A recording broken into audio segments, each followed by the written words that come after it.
Hello, I'm Rebecca Vaughn. It's Saturday, January 13th. Here's a look at the top stories from your trusted local news source.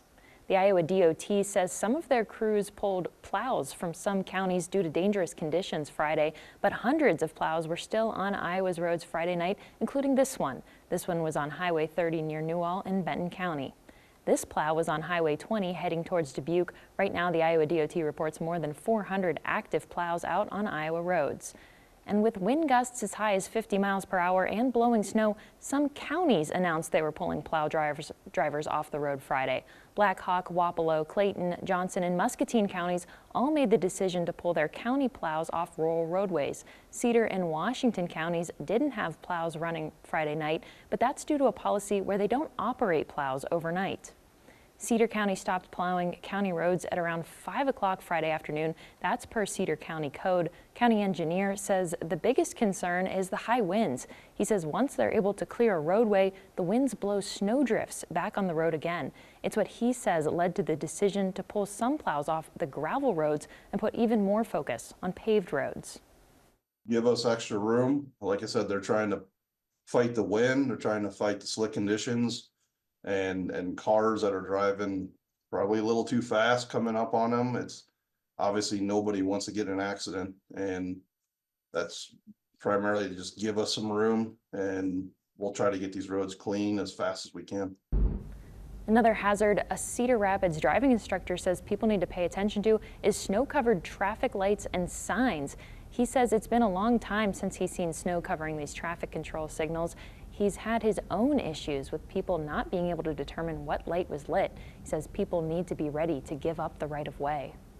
As someone who approaches the intersection, a driver should be prepared to yield the right of way. And that's something that always goes, even if the light says you have the right of way, if you want to avoid an accident, you have to be prepared to give up the right of way. As of Friday night, 79 of the 99 counties in the state of Iowa had a tow ban in place. That's almost 20 more than during the first storm earlier this week. That means people who do end up getting stranded will not be able to call a tow company to recover their car. And the Iowa State Patrol says it has covered more than 70 crashes Friday. That's between 12:30 Friday morning and 10 Friday night.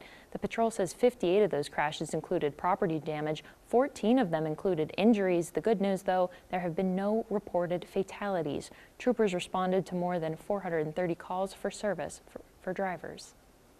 And the Iowa State Patrol is also showing what it's seen on Iowa's roads as the wintry weather turned to blizzard conditions Friday. This is on I-80 westbound at mile marker 220 at Williamsburg. The Iowa State Patrol says a semi couldn't stop on the ice when it hit a trooper's car. The trooper walked away without serious injuries. Here you can see the impact of blizzard conditions on another rural stretch of Iowa highways. This is snow-covered Highway 20 between Iowa Falls and Williams. And not far from there, several semis jackknifed on the stretch of Highway 20 near Waterloo.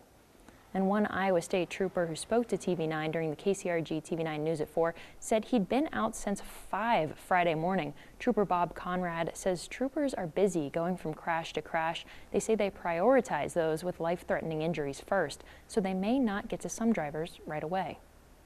It's a dangerous place to be out here. The temperatures are going to drop, as everybody's telling us. With those temperatures going down so cold, it can be life-threatening quite quickly, especially if you have a crash, roll a car over, you break a window, hypothermia, stuff like that. We've dealt with people that have been in ditches. Police urge anyone who does need to travel to tell people of the route they're taking. Make sure they have a well-charged cell phone, have food, water, and safety equipment with them. Thanks for watching. Tune into TV9 and KCRG.com for the latest updates and breaking news.